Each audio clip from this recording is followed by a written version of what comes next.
Welcome to Lakshya Institute Pathankot channel. So today in lecture 11 we will discuss all the questions which are there in the previous Neet examination for class 11th for chapter 11 transport and plants. So let's start with the video.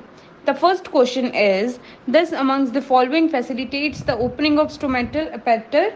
The first option is contraction of outer wall of guard cells. The second option is longitudinal orientation of cellulose microfibrils in the cell wall of guard cell. Third option is radial orientation of cellulose microfibrils in the cell wall of guard cell. And the last option is decrease in turgidity of guard cells. The right answer is option C, radial orientation of cellulose microfibrils in the cell wall of guard cell. Question second. A few drops of sap were collected by cutting across a plant stem by a suitable method. The sap was tested chemically. Which one of the following test results indicates that it is a phloem sap?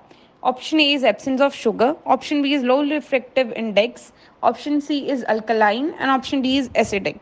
The right answer is option C, alkaline. Question third. A column of water within xylem vessels of tall trees do not break under its weight because of option A is tensile strength of water, option B is dissolved sugars in water, option C is positive root pressure, and option D is lignification of xylem vessels. The right answer is option A, tensile strength of water. Question 4. The criteria does not pertain to facilitated transport. Option A is held selectively. Option B is requirement of special membrane proteins. Option C is uphill transport. And option D is transport saturation. The right answer is option C, uphill transport.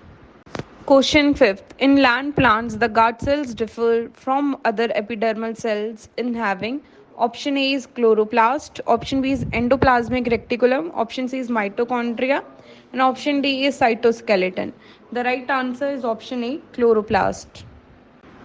Question 6th. Guttation is the result of option A is root pressure, option B is osmosis, option C is transpiration, and option D is diffusion. The right answer is option A, root pressure. Question 7. The rupture and fractionation do not usually occur in the water column and vessel tracheids during the ascent of sap because of option A is cohesion and adhesion, option B is transpiration pull, option C is lignifying thick walls, and option D is weak gravitational pull. The right answer is option A, cohesion and adhesion. Question 8.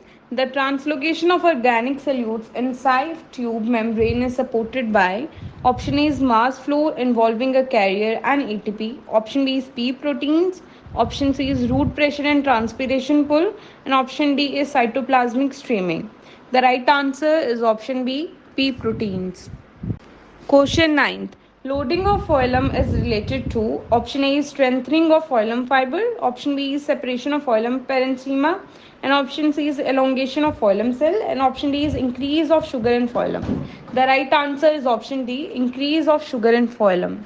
The last question for this lecture is glycolate induces opening of stomata in option A is carbon dioxide absent, option B is high carbon dioxide, option C is low carbon dioxide concentration, and option D is presence of oxygen. The right answer is option C, low carbon dioxide concentration.